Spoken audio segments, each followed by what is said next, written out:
اب جو سیر کروائی گئی ہے، جو ابتدا ہوئی ہے سیر معراج کی، وہ ہوئی کہاں سے ہے؟ من المسجد الحرام الى المسجد الاقصی، مسجد حرام سے لے کے یعنی کہ خانہ کعبہ سے لے کے مسجد اقصی تک، ٹھیک ہے۔ اب اس کا جو دورانیہ ہے سفر کا، اگر عام روٹین میں اس وقت کے اعتبار سے دیکھا جائے تو وہ تقریباً جاتے ہوئے صرف 1 ماہ لگ جاتا تھا، واپسی پہ پھر 1 ماہ، یعنی کہ ٹوٹل 2 ماہ، پھر وہ آگے جتنے بھی مقامات ہیں ان کو چھوڑ کے یہ بات ہے۔ اب یہ جو ارشاد فرمایا اللہ جل شانہ نے کہ مسجد حرام سے، اس وقت حضور خاتم النبیین صلی اللہ علیہ وسلم مسجد حرام کے بعد خطیم میں وہ جو ڈی ٹائپ شیپ بنی ہوتی ہے، جگہ بنی ہوتی ہے، اس کے اندر آپ صلی اللہ علیہ وآلہ وسلم آرام فرما رہے تھے۔ تو حضرت جبرائیل امین آپ کو اللہ جل شانہ نے جو ارادہ کیا تھا، ارادہ خداوندی سے آگاہ کرنے کے لیے حاضر ہوئے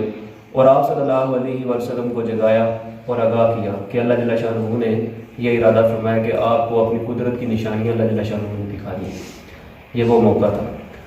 تو اس وقت آپ صلی اللہ علیہ وآلہ وسلم وہاں سے باہر تشریف لے کے آئے اور آ کر آپ صلی اللہ علیہ وسلم نے وضو فرمایا۔ وضو کرنے کے بعد جبریل امین نے حضور نبی مکرم صلی اللہ علیہ وسلم کو نیچے لٹا دیا۔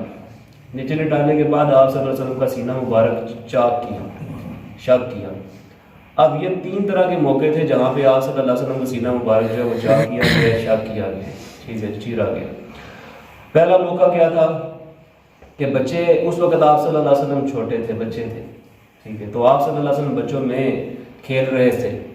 تو اچانک جبرائیل امین آئے، ان کو لٹایا، لٹا کے ان کا سینہ چاک کیا آپ صلی اللہ علیہ وسلم کا، آپ قلب اطہر کو باہر نکالا، اس کو چاک کیا، اس میں سے ایک سیاہ رنگ کی چیز نکالی، فرمایا کہ یہ شیطان کا حصہ ہے، اس کو باہر نکال دیا، اور اس کے بعد نور اور حکمت کو آپ صلی اللہ علیہ وسلم قلب اطہر میں ڈھیل کر دوبارہ پھر اس کو اپنی جگہ پہ رکھ دیا۔ یہ منظر سارے بچے دیکھ رہے تھے، تو وہ بھاگتے بھاگتے حضرت دائی حلیمہ آپ کے پاس جاتے ہیں اور کہتے ہیں کہ حضور نبی مکرم محمد مصطفیٰ صلی اللہ علیہ وسلم کو قتل کر دیا گیا ہے، ٹھیک ہے۔ تو پھر سارے بھاگے بھاگے آئے تو آگے دیکھا تو آپ صلی اللہ علیہ وسلم کا اس وقت چہرہ مبارک تھوڑا متغیر ہو چکا تھا، تھوڑا بدل چکا تھا، البتہ وہ جتنا بھی آپریشن تھا وہ مکمل ہو چکا تھا، ٹھیک ہے۔ تو حضرت انس رضی اللہ تعالیٰ راوی حدیث ہے، آپ کہتے ہیں کہ میں نے ان کی صلاحیوں کے جو نشانات تھے وہ میں نے آپ صلی اللہ علیہ وسلم کے سینہ مبارک پر دیکھے تھے۔ اب دوسرا موقع وہ تھا جب آپ صلی اللہ علیہ وسلم کے جب بیک میں آپ صلی اللہ علیہ وسلم کی کمر میں مہر نبوت کو ثبت کرنا جانا تھا، ٹھیک ہے، یعنی کہ لگایا جانا تھا مہر نبوت کو۔ اب یہ وہ موقع تھا۔ اب اس کی مختلف قسم کی نوعیت بیان کی گئی ہے، بعض کہتے ہیں یہ بالوں کی طرح کا گچھا تھا، ٹھیک ہے، بعض کہتے ہیں یہ قصائد الکبریٰ میں ہے، مختلف روایات لکھی ہوئی ہیں، بعض کہتے ہیں کہ جی یہ ایک انڈے کی، کبوتری کا جو انڈا ہوتا ہے اس کی شیپ کی طرح کی ایک چیز تھی، ٹھیک ہے۔ تو اس وقت آپ صلی اللہ علیہ وسلم کا سینہ مبارک چیرا گیا۔ اب تیسرا موقع یہ تھا کہ اس وقت حضرت جبرائیل امین نے کیا کیا کہ آپ کا سینہ مبارک اس لیے چیرا کیونکہ اب اللہ جل شانہ نے حضور نبی مکرم صلی اللہ علیہ وسلم کو اپنی قدرت کی نشانیاں دکھائی تھی۔ تو اس وقت آپ صلی اللہ علیہ وسلم نے آپ کا سینہ مبارک چیرا، قلب اطہر باہر نکالا، پھر اس کو بھی چیرا، اور اس کے اوپر پھر ایک سونے کا تشت تھا، تھال تھی سونے کی، اس کے اندر نور اور حکمت پڑا ہوا تھا، اس کو آپ صلی اللہ علیہ وآلہ وسلم کے قلب اطہر میں ڈھیل دیا گیا، پھر قلب اطہر کو واپس اپنی جگہ پہ رکھا گیا، پھر سینہ مبارک درست کر دیا گیا، اور اس کے بعد پھر آپ صلی اللہ علیہ وسلم تھوڑا سا آگے تشریف لے کے جاتے ہیں تو آپ دیکھتے ہیں کہ ایک نہایت ہی عمدہ سواری جو کہ گھوڑے سے جس کا قد تھوڑا سا اونچا تھا اور خچر سے تھوڑا چھوٹا تھا، ٹھیک ہے، درمیانے قد کا جانور تھا، اس کے کان کھڑے تھے، ٹھیک ہے، سفید رنگ کا تھا، نورانی تھا، اس کے سینے کے اوپر موتی جڑے ہوئے تھے۔ تو آپ صلی اللہ علیہ وسلم نے ارشاد فرمایا کہ یہ وہ سواری ہے، یہ وہ جانور ہے جس کے اوپر پہلے انبیاء بھی سواری کیا کرتے تھے۔ تو اس کے اوپر جب آپ صلی اللہ علیہ وسلم سوار ہوتے ہیں، تھوڑا سا آگے تشریف لے کے جاتے ہیں تو آپ صلی اللہ علیہ وسلم کو اپنی دائیں جانب سے آواز آتی ہے کہ اے محمد صلی اللہ علیہ وسلم میری طرف دیکھیے، میری طرف التفات کیجیے۔ ایک ہوتا ہے پورا سینہ پھیر کے دیکھنا، ایک ہوتا ہے صرف منہ پھیر کے دیکھنا، ٹھیک ہے۔ تو آپ صلی اللہ علیہ وسلم نے التفات بھی نہیں فرمایا، اس کی طرف منہ بھی پھیر کے نہیں دیکھا، بلکہ آپ صلی اللہ علیہ وسلم تھوڑا سا آگے تشریف لے گئے۔ جب آگے تشریف لے گئے تو آپ صلی اللہ علیہ وسلم کو اپنی بائیں جانب سے آواز آتی ہے اے محمد صلی اللہ علیہ وآلہ وسلم میری طرف دیکھیے، میری سوال کا جواب دیجیے۔ لیکن نبی مکرم صلی اللہ علیہ وسلم نے اس کی طرف دیکھا بھی نہیں اور اس کے سوال کا جواب بھی نہیں دیا۔ آپ صلی اللہ علیہ وسلم براق کو لیے آگے تشریف لے گئے۔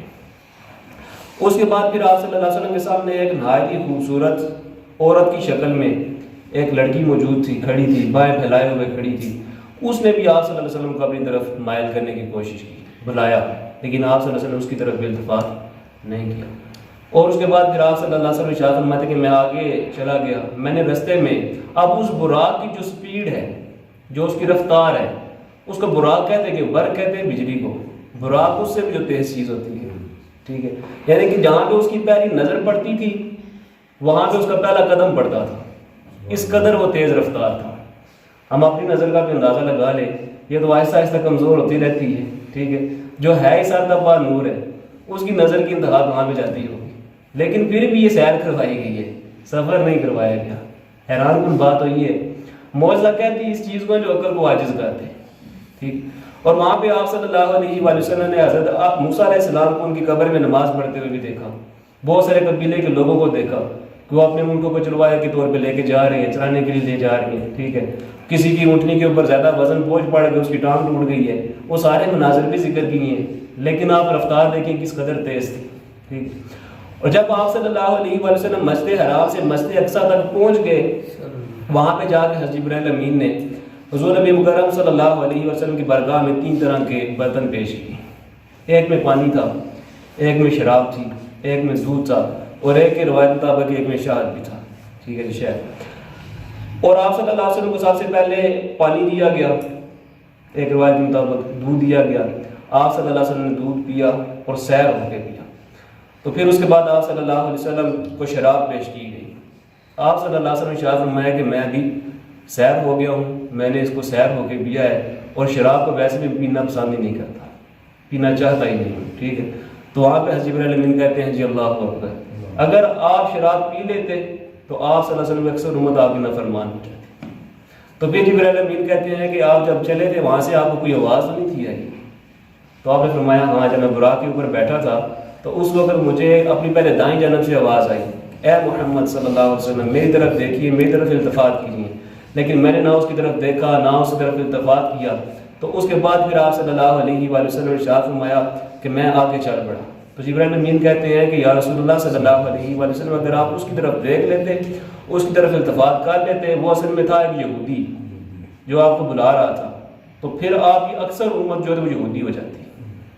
ٹھیک، لیکن نبی کریم صلی اللہ علیہ وسلم نے دیکھا نہیں ہے اس کے اندر۔ پھر آپ صلی اللہ علیہ وسلم تھوڑا سا آگے تشریف لے کے آگے جا کے آپ صلی اللہ علیہ وسلم کو پھر اپنی بائیں جانب سے آواز آئی، آپ فرماتے ہیں کہ میں نے اس کی طرف بھی التفات نہیں کیا، اس کی طرف دیکھا نہیں ہے۔ تو جبرائیل امین کہتے ہیں کہ وہ ایک عیسائی تھا، اگر آپ اس کی طرف دیکھ لیتے تو آپ کی اکثر امت جو ہوتی ہے وہ عیسائی ہو جاتی ہے، لیکن آپ صلی اللہ علیہ وسلم نے دیکھا نہیں۔ پھر آپ فرمایا میں آگے گیا تو ایک نہایت ہی خوبصورت عورت تھی، اس نے مجھے اپنی طرف مائل کرنے کی کوشش کی، لیکن میں نے اس کی طرف بھی التفات نہیں کی۔ تو پھر حضرت جبرائیل امین کہتے ہیں کہ وہ اصل میں ایک دنیا تھی، اگر آپ صلی اللہ علیہ وسلم اس کی طرف التفات کر لیتے، اس کو دیکھ لیتے، تو پھر آپ صلی اللہ علیہ وآلہ وسلم کی جو امت ہے وہ دنیا کو آخر پر فوقیت دے دیتی، یعنی کہ دنیا میں ہی غرق ہو کے رہ جاتی، اسی لغویات خواہشات جو بھی مصروفیات اس کی وہی رہ جانی تھی، آخرت کی اس کی کوئی فکر نہ رکھتی۔ تو یہ تھا ہمارا مسجد حرام سے مسجد اقصیٰ تک کا منظر۔ اور وہاں پہ جا کے پھر کیا ہوا، ایک روایت کے مطابق یہ ہے کہ آپ صلی اللہ علیہ وسلم اور حضرت جبرائیل امین نے 2 رکعت نماز نفل ادا کی، اور ایک روایت کے مطابق یہ ہے کہ تمام انبیاء 1,24,000 کم و بیش جو انبیاء ہیں ان سب نے حضور خاتم النبیین حضور سید المرسلین صلی اللہ علیہ وسلم کی ابتدا میں کیا نماز ادا کی۔ تو وہاں پہ پھر اس وہ عہد جو شروع سے لیا گیا تھا کہ آپ صلی اللہ علیہ وسلم اصل میں انبیاء کی کیا ہے، امام ہے، ٹھیک ہے، تو وہاں پہ آپ امام بنے اور باقی سب مقتدی بن کے آپ کے پیچھے نماز ادا کی۔ تو یہ ہم نے 2 پوائنٹ جو ہے وہ ذکر کیے ہیں ابھی تک، ایک تھا آپ صلی اللہ علیہ وسلم کا واقع معراج کا معراج واقع ہونا، ٹھیک ہے، اور اس کے بعد پھر نبی کریم صلی اللہ علیہ وسلم کو لفظ ابد کے ساتھ ذکر کرنا بندے خاص ہونے کے اعتبار سے، ٹھیک ہے۔ پھر اسی طرح یہ سفر نہیں تھا، سیر تھی، سفر نہیں تھا، سیر تھی۔ اور اس کے بعد پھر اللہ جل شانہ نے جو دنیا میں منظر تھا معراج کے سفر کی جو سٹارٹنگ ہوئی ہے، شروعات ہوئی ہے، وہ کہاں سے ہوئی ہے، مسجد حرام سے لے کے مسجد اقصیٰ تک۔